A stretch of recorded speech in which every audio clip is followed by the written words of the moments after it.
Hello everyone, and welcome to another short video of unlocking our voices. Now, in this video, I want to give an explanation of why unlocking our voices was created. Because as I look through my other videos and so forth, I don't think I've given you a good explanation why I decided to create Unlocking Our Voices. So I'm going to use this video at this moment to explain to you the viewers, and you the listeners, why did I decide to create Unlocking Our Voices. Now, keep in mind that history and one's own experience inform them how they may perceive the world. And so for me, my historical background and my experience is what has now informed the creation of Unlocking Our Voices. The truth is that I was born in Jamaica, and when I came to the United States, I had a strong sense of what it means to being Jamaican, in addition to what it means to being Black. And when I lived in Jamaica, I didn't have to think about these things, what it means to be Black. Because the truth is that I was raised in a culture in Jamaica in which 90% of the inhabitants there are of African roots. So I had a strong sense of Blackness, but that strong sense of Blackness was tested when I came to the United States as a teenager. Now, I went to high school in the United States. I went to college in the United States. I have a bachelor's degree. I have a master's degree. And I taught on the university level. I've also taught internationally in the private school, and then here in the United States teaching in white private privileged school. And you know, one would think, yes, I've made it, I've got my degree, I'm mingling with the white folks, I'm in their space, I should be happy, I should be content. But the truth is that I was not content being in the white privileged space. In fact, it made me realize who I am and what I needed to do for members of the Black diaspora. And so many years ago in college, I came across the reading of Booker T. Washington. And this reading that I came across was called the Atlanta Compromise speech that he gave in 1895 to an all-white audience. Now, you see, at the time, Booker T. Washington needed money to build the Tuskegee Institution.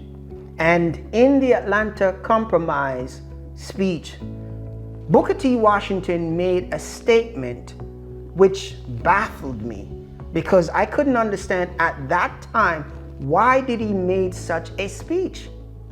And this is a small section, well, not even a section, really a quote that Booker T. Washington made while he gave his Atlanta Compromise speech. And this is what he said: "Our greatest danger is that in the great leap from slavery to freedom, we may overlook the fact that the masses of us are to live by the production of our hands, and fail to keep in mind that we shall prosper as we learn to dignify and glorify common labor.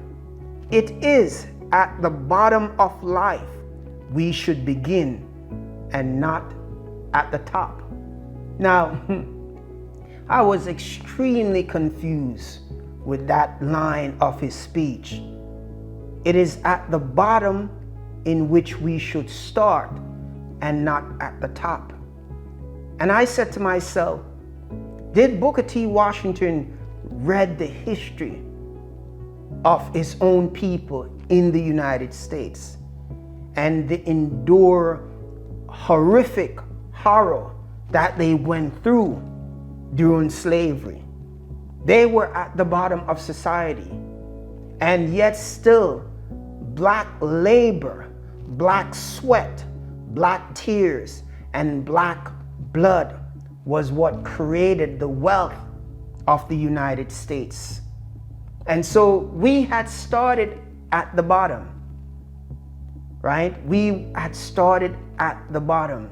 And even in the American Revolutionary War, we saw that black people participate. Black people pay their contribution to freedom, to justice and equality, and they helped the United States to gain their independence from Great Britain.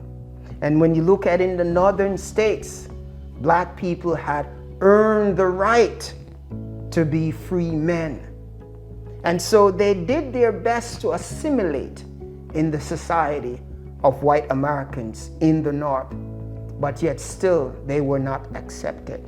They were discriminated against.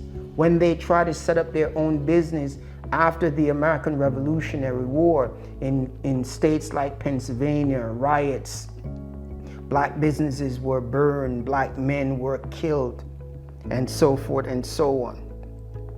So when Booker T. Washington made that speech, or made that claim in 1895, that we should start at the bottom and shouldn't start at the top.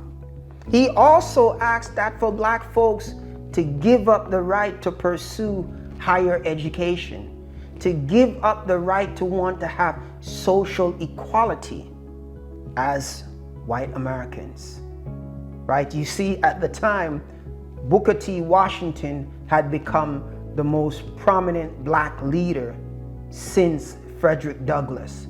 When Frederick Douglass died, we see Booker T. Washington became the next black figure for black Americans.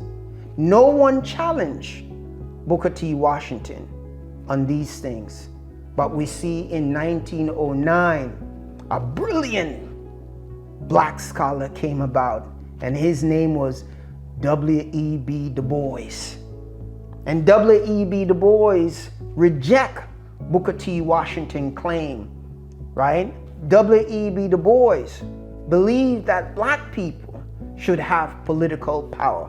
Black people should strive for civil rights. Black people should strive for higher education, because W.E.B. Du Bois believed that if black people acquire these things, they will be accepted by the dominant white culture. And so we see the great leap of black people in the United States getting education, fighting for the civil rights movement, fighting for equality, fighting for the right to vote, because they thought by acquiring these things, black Americans would be eventually accepted by the dominant culture. Now, I graduated in 2006 with my master's degree. And I thought acquiring my master's degree that I wouldn't have much problem in the United States acquiring the social status that I needed. But as I look back through the historical records, I realized that the black progress has not been achieved. And that here we are in 2024, black people are still struggling socially, economically, spiritually, you name it. And as a result of these things, it made me start searching. And that's when, once again, I came across Marcus Garvey, right? And I read the opinion and philosophy of Marcus Garvey. And I realized that, in my opinion, Garvey was right. Garvey believed that the black man should establish his own institution. The black man should establish his own commerce, be confident in himself. The black man should start looking within himself and within his race, and also in Africa, for the pride and the glory of himself. Because too often, we black people still is trying to look through the lens of Europeans. Still, we are trying to be accepted by the dominant culture. And it has not happened yet. When you look at the statistics in terms of the gap and the medium household wealth, it says that the medium household wealth for black people in the United States roughly is about $16,000 to $20,000 compared to the medium wealth of the dominant culture, white Americans. It is roughly about $117,000. So you see the difference. The medium for black folks is between 17 to 20,000 compared to the medium wealth of the family household for white Americans is $117,000. It's a huge difference. We understand that we have started late in the game, but we are doing what we are supposed to do, but yet still we cannot rise to our full potential. And so while I was working in the white privilege space, I realized that my voice was not heard. I realized that I was there, but they really didn't want us to be there.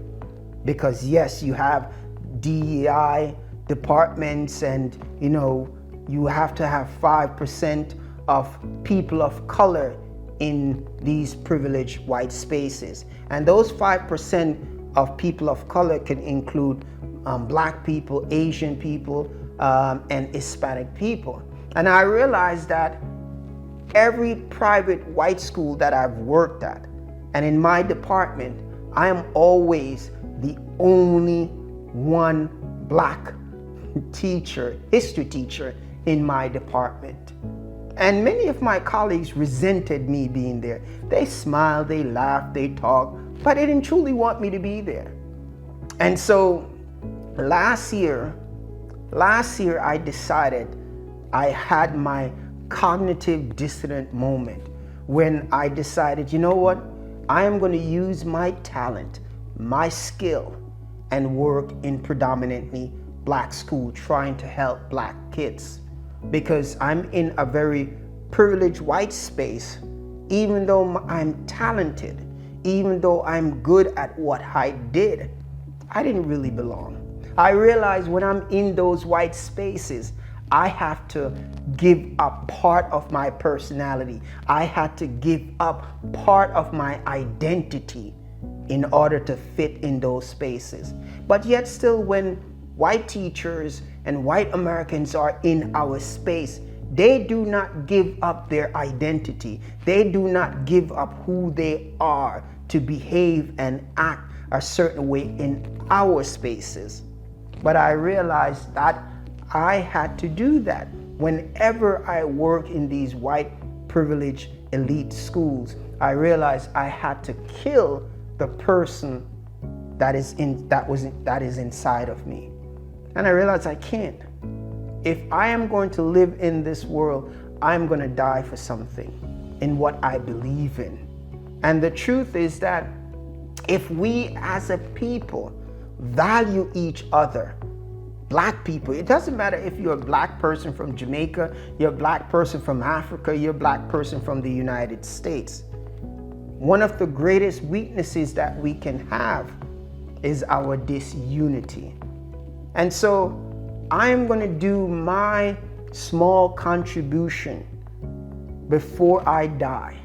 And my small contribution is that if I can make black people, if I can make black students feel confident in themselves, if I can make black people start looking through their own cultural experiences and looking through their lens and proud of who they are, then I know I have done my work in this lifetime. And so, Unlocking Our Voices was created for you. Unlocking Our Voices was created because I wanted to do something for my people. You know, it says that the black dollar is $1 trillion in terms of spending in the United States. But the truth is that we don't spend our money in the right way. We don't support each other in the right way. And in order for us to really survive, we have to start building black institutions. We have to start building black banks. We have to start building our own private elite schools, whether that be high school, whether that be middle school. And we have to contribute to our black private colleges. We have to do that. We have to build black supermarkets, black institutions that can sustain black community.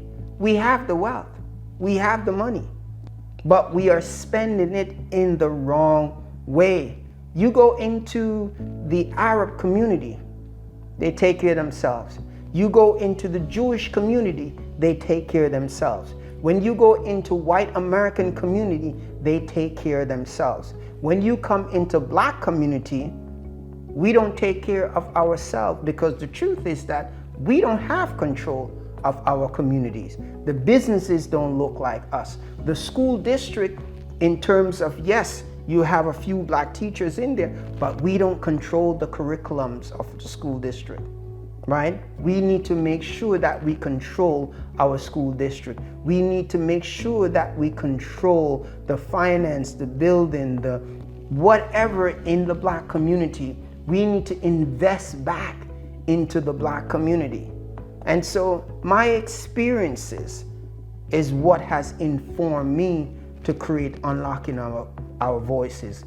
Historical events is what has informed me to create Unlocking Our Voices. And so this program on this platform is dedicated to you, people of the black diaspora.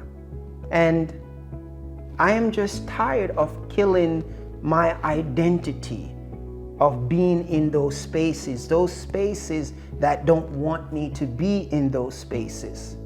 Until the United States deal with its social and its racial issue in the honest of ways, we will never solve the problems that we have in the United States. So this platform, Unlocking Our Voices, is going to do its best to shape, to uplift, to motivate you, black people of the black diaspora.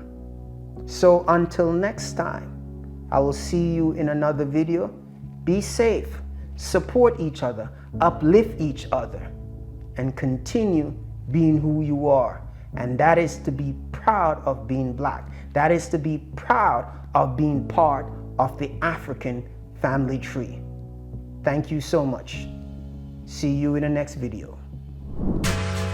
If you enjoyed Unlocking Our Voices, recommend us and let's grow our conversations, community, and power. Stay tuned for our next episode and don't forget to sign up for our notifications. Find us on social media at Unlocking Our Voices and on our website at www.unlockingourvoices.com.